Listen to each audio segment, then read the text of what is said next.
Narad news daily bulletin, खबरें आपके आसपास की, अब आपके मोबाइल पर।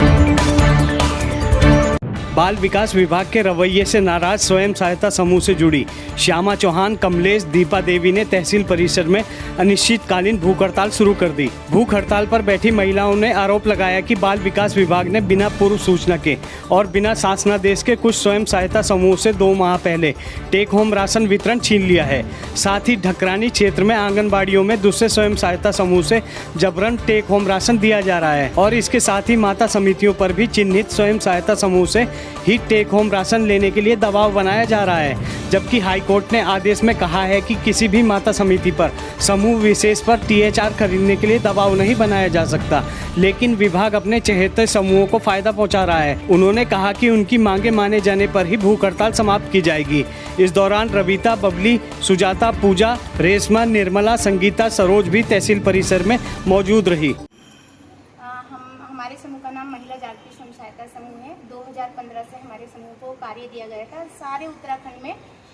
टेक होम राशन वितरण का कार्य दिया गया था, लेकिन उस समय पे एक आदेश आया था माता समिति के पास हाई कोर्ट का कि किसी भी माता समिति, आंगनबाड़ी कार्यकर्ताओं को किसी भी तरह से कोई भी एक स्वयं सहायता समूह या कोई भी दुकान से, संस्था से लेने के टेक होम राशन लेने के लिए उनको बाध्य ना किया जाए। जब हम उनके राशन लेके जाते थे तो अधिकारियों ने कहा कि किसी समूह को,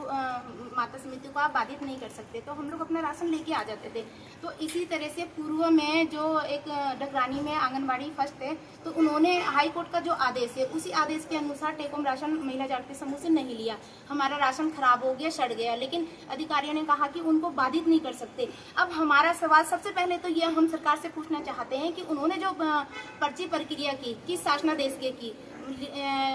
बात की, और दूसरा ये कि हम लोगों को जो बेरोजगार कर दिया गया, क्यों कर दिया गया। और अब जब माता समिति ने स्पष्ट रूप से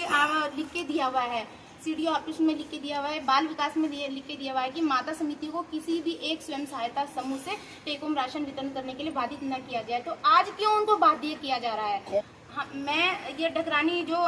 सेक्टर हमारे पास है, ढकरानी सेक्टर की जो जितनी भी माता समिति हैं, उन्होंने एक लेटर दिया था बाल विकास विभाग में और CDO ऑफिस में भी लिख के दिया था कि हमें किसी भी एक स्वयं सहायता समूह, संस्था या दुकान से टेक होम राशन वितरण करने के लिए बाधित ना किया जाए। लेकिन जब उन्होंने किसी लाला से राशन ले लिया और माता समिति के माध्यम से कर लिया, तो उनको इतना टॉर्चर किया गया, इतना परेशान किया गया कि आप नए समूह से ही राशन लोगे। क्यों किया गया? किसने किया? कौन अधिकारियों के द्वारा, कौन अधिकारी? विभाग के सुपरवाइजर मैम होंगे, हमें तो यही बताया गया, CDPO मैम होंगे, उन्होंने कहा कि आपको राशन लेना ही पड़ेगा। तो मैं कहती हूँ कौन सा ऐसा शासनादेश है जिसमें उनको बहुत बाधित किया जा रहा है कि आपको राशन लेना अनिवार्य है।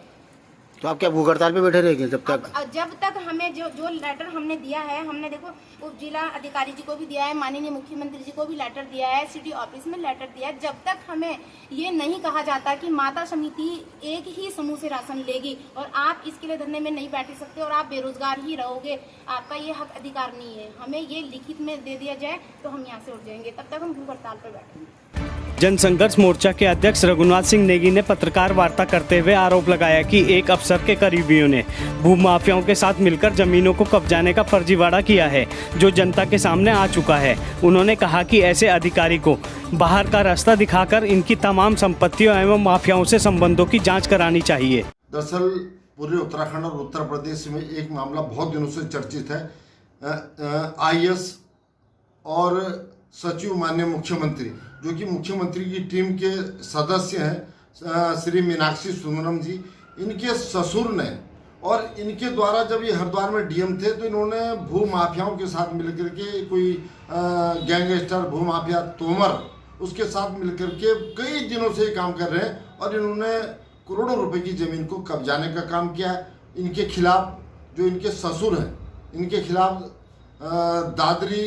ग्रेटर नोएडा में थाने में 420, 467, 468, 471 और 506 के तहत मुकदमा दर्ज हुआ और अधिकारी भी हैं इसमें शामिल। लेकिन हमारा मेन मामला यह है कि मीनाक्षी सुंदरम जी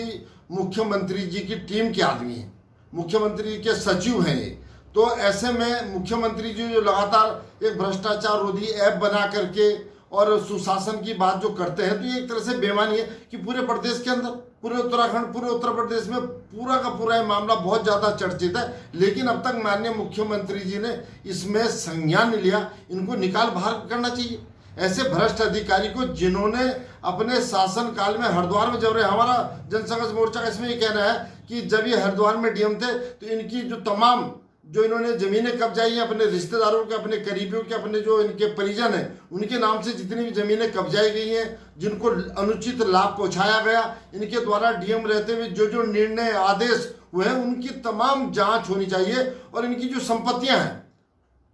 जो तमाम जितनी भी अघोषित संपत्ति है, जो संपत्तियां इनके रिश्तेदारों के नाम है, उनकी भी उत्तर प्रदेश से लेकर के उत्तराखंड में इनकी जांच होनी चाहिए, जिससे पता लगे कि ऐसे अधिकारी जो प्रदेश की जनता की फिक्र ना करके अपने कारोबार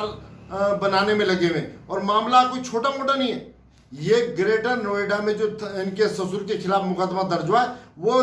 जो हमारे भूमिहीन जो दलित हैं उनको जो जमीनें दी हुई थी, औने पौने दामों में गैंगस्टर के माध्यम से डरा करके, धमका करके उनसे जमीनें कब्जाई गई हैं, उनसे जमीनें खरीदी गई हैं। तो ये बहुत बड़ा मामला है कि मुख्यमंत्री जी आप सुशासन की बात कर रहे हैं, लेकिन अपनी टीम में ऐसे व्यक्ति को रखा हुआ है, ऐसे सचिव को आपने रखा हुआ है, तो आप समझ लीजिए ये प्रदेश बचने वाला नहीं।